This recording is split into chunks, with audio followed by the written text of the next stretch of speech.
La fin du monde a eu lieu, nous sommes maintenant des survivants. Let's go back into the 42.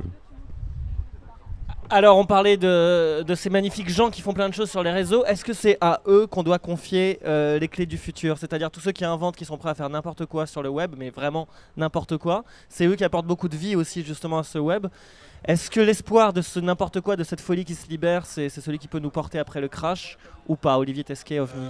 C'est marrant parce qu'on parlait juste avant, là, pendant le petit entracte avec Thibaut et des gens de Diaspora qui avaient été invités à la Gaieté Lyrique et dont on pensait qu'ils allaient faire une intervention sur un peu l'idéologie qui portait leur projet, donc espèce de Facebook alternatif, open source, décentralisé, enfin un peu l'anti-Zuckerberg. Qui n'est pas commercial. Qui voilà, et apparemment à laquelle, alors j'étais malheureusement pas là, mais Thibaut m'en a parlé un peu, et à laquelle ils auraient apporté que des réponses techniques. Et là, c'est là où ça commence à me gêner, c'est là où on commence à se rejoindre, c'est que la réflexion sur Internet sans outils idéologiques, comme les réflexions sur la neutralité, servent pas à grand chose. Et savoir si Internet seul aujourd'hui est capable de mener cette réflexion-là dans un cadre beaucoup plus systémique qu'est celui de... Enfin, si on parle de cette idée de grand tout, même je suis pas toujours très à l'aise avec le terme non plus. Bah oui, mais j'ai pas de terme pour parce que je crois pas trop à cette notion-là, comme je crois pas trop au fait qu'Internet puisse être une espèce de vecteur inévitable de nos vies. C'est juste, on est imprégné de ça, mais c'est pas pour. Mais il y a besoin d'une éthique, il y a besoin d'une idéologie. La question est de savoir comment on bâtit cette idéologie-là, et je pense qu'elle se bâtit à travers l'interpénétration entre les différentes sphères de la démocratie. C'est-à-dire que c'est pas l'Internet seul qui va façonner nos vies. Et il faut que ce soit nourri de la réflexion d'autres gens. Mais bon, effectivement, pour ça, il faut commencer aussi à les former, parce que. Je sais pas si on nous entend. On nous entend là. Je dirais que le politique a justement pour vocation de parler de trucs qu'ils connaissent pas, de prendre des décisions, d'orienter la décision pour que globalement la communauté en profite, la collectivité en profite, sans nécessairement connaître le détail. C'est le principe. Quand on est un homme politique, théoriquement, en tous les cas, on a des convictions. Ensuite, on peut s'entourer d'experts pour mieux comprendre globalement. Et ensuite, on prend des décisions qui sont les mieux informées possibles dans le cadre d'une idéologie. Donc, de toute façon, on a besoin de tout ça pour construire. On ne peut pas bâtir un bâtiment uniquement en discutant avec des plombiers qui s'occupent des tuyaux. C'est ça. On a besoin des plombiers, bien sûr qu'on en a besoin, parce qu'ils vont pouvoir nous expliquer la manière d'organiser le bâtiment le mieux possible, par exemple, ou pouvoir nous donner, même le maçon va pouvoir nous expliquer qu'il peut faire quelque chose qu'on n'avait pas encore vu. On peut faire une chambre monstrueuse sans piliers, par exemple, je ne sais pas, quelque chose comme ça. Et en même temps, on a toujours besoin non seulement de l'architecte, qui a la vision d'ensemble, mais même de l'urbaniste, c'est-à-dire pouvoir placer un bâtiment dans un cadre beaucoup plus général de la collectivité. Et donc, si je...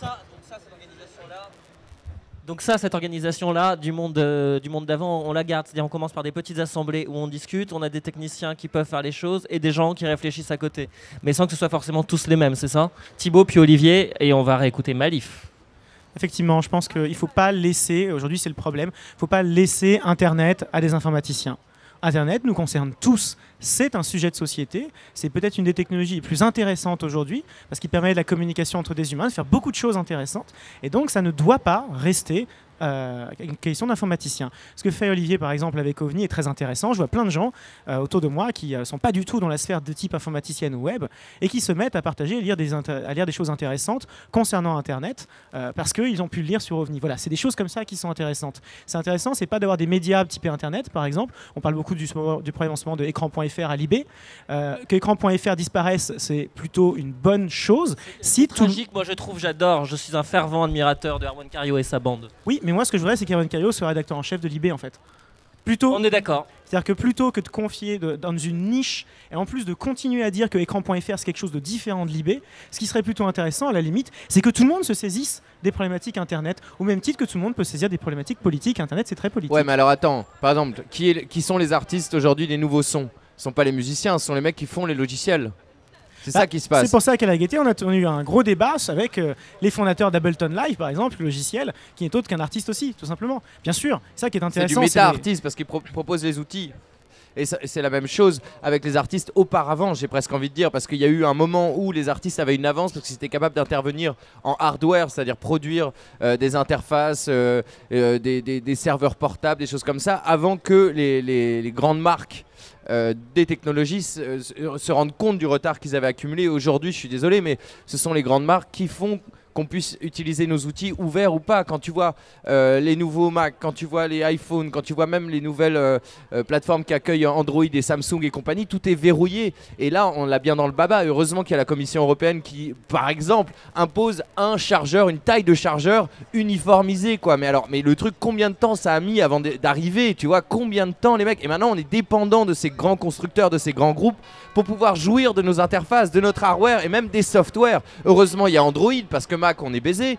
Et là, on est mal. Merci Xavier, il est 19h, nos invités doivent partir. J'aurais bien voulu avoir un dernier mot d'Olivier. Non, mais on va avoir quelqu'un, Martin de Loop, qui arrive. Justement, j'aurais aimé qu'il y ait une confrontation parce qu'il travaille le hardware et le software, sont des hackers. Et moi, je suis au regret de vous informer que malheureusement le grand crash n'est pas arrivé, même si on est dans cette utopie, on est bien terre à terre là maintenant quand je vous dis ça, et que ce sont les grands groupes qui développent les nouvelles technologies et qui donc nous imposent des usages de force. Tu l'as fait tout seul? Comment? Ton jean, tu l'as tissé tout seul? Non, ça s'appelle Vivienne Westwood. Ton micro, tu l'as fabriqué tout seul? Non, ça c'est Shure. Est-ce que ton micro a une influence sur ce que tu viens de nous dire? Bah sans lui, je ne pourrais rien faire, mais j'aurais une marque concurrente qui pourrait, parce que ce micro est très basique, il doit juste relayer ma voix. Alors qu'un avec ce micro, outil tu as été obligé de parler d'une certaine manière pour te faire entendre ce soir. Non, je l'utilise comme je veux, c'est une membrane qui récupère ma voix. Si tu veux, j'ai un autre micro qui fera un autre son et compagnie. C'est un élément qui est hyper simple, c'est pas du rich hardware qui me permet de prendre des photos, envoyer du texte et faire ce que je veux avec. Et aujourd'hui, mon portable, il fait bien ce qu'il veut faire. Je peux pas lui faire ce que je veux encore parce que les inputs, les outputs sont dessinés par les grands groupes. Et ça m'énerve. Ce que je veux dire, c'est que je pense qu'il y a une co-construction toujours entre l'artistique, par exemple, et l'outil. Mais tu sauras en regardant que les mecs mettent du temps et qu'ils ont déjà les outils pour demain, mais qu'ils nous font acheter 3 téléphones entre temps. Et j'aimerais bien que la Commission européenne, si elle nous écoute, eh bien, pose plus d'obligations aux constructeurs pour qu'on puisse faire ce qu'on veut librement des interfaces. Alléluia, brothers and sisters.